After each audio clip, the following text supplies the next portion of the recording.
অতীতে আওয়ামী লীগ এনামত কায়দায় দেশ পরিচালনা করেছিল, দেশ শোষণ করেছিল, ঠিক সেইভাবে ডিজিটাল কায়দায় শেখ হাসিনা দেশ শোষণ করছে। শেখ মুজিবুর রহমান পঞ্চম সংশোধনীতে 11 মিনিটে বাকশাল কায়েম করে গণতন্ত্রকে হত্যা করেছিল। শেখ হাসিনাও বিনা ভোটের সরকার কায়েম করেছে। শেখ মুজিবুর রহমান হেলিকপ্টারে করে ভোটের বাক্স উঠে নিয়ে গিয়েছিল। শেখ হাসিনা কুত্তা পাহাড় দেওয়া ভোট সেন্টার দেখিয়েছে। শেখ মুজিবুর রহমান হত্যা খুন দেখিয়েছিল। শেখ মুজিবুর রহমান সিরাজ শিকদার সহ 30,000 মুক্তিকামী মানুষকে হত্যা করেছিল। ব্যাংক লুট হয়ে যায়। শেখ মুজিবুর রহমান ভারতের তাবেদারি করেছিল। শেখ হাসিনা ভারতের তাবেদারি করছে। এখানে নতুন কিছু নাই, নতুন একটাই, এটা পুরনো পলিসি। সেই পলিসি, সেই ষড়যন্ত্র হলো দেশকে ভারতের অঙ্গরাজ্যে পরিণত করার পলিসি।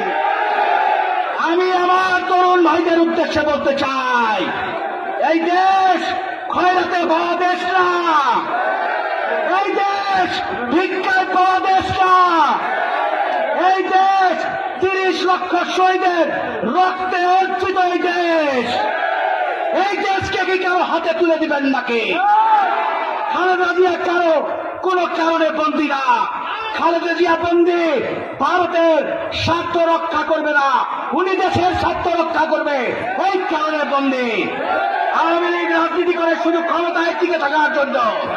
আপনারা দেখেছেন 25শে মার্চ রাতে তাজউদ্দিন যখন তাকে বলেছিল স্বাধীনতার ঘোষণা দেওয়ার কথা, তিনি দেন নাই।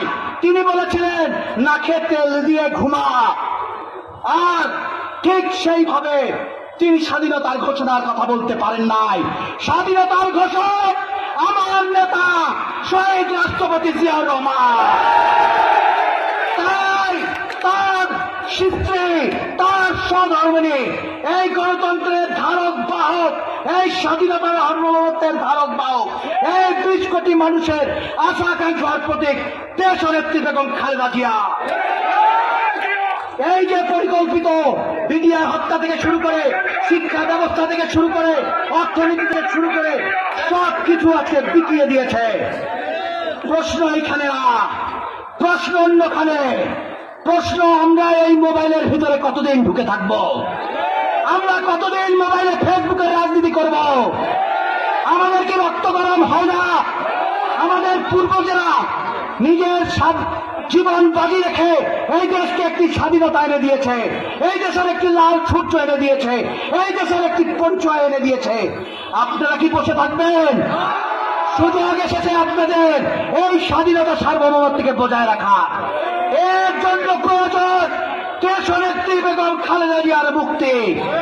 তাই কোন ছলনা, কোন নাটক, কোন বক্তৃতা না, কথা একটাই, মুক্তি মুক্তি মুক্তি চাই, মুক্তি মুক্তি মুক্তি চাই। ধন্যবাদ সকলকে। শহীদ রাষ্ট্রপতি জিয়াউর রহমান অমর হোক, দেশনেত্রী বেগম খালেদা জিয়া জিন্দাবাদ, তারুণ্যের দীপ্ত অহংকার তারেক রহমান জিন্দাবাদ। এই পর্যায়ে আপনাদের সামনে বক্তব্য রাখবেন বাংলাদেশ সহসভাপতি মোকাররম হোসেন, অন্যতম সহসভাপতি খালিকুজ্জামান বাবু ভাই, মাহবুব ভাই।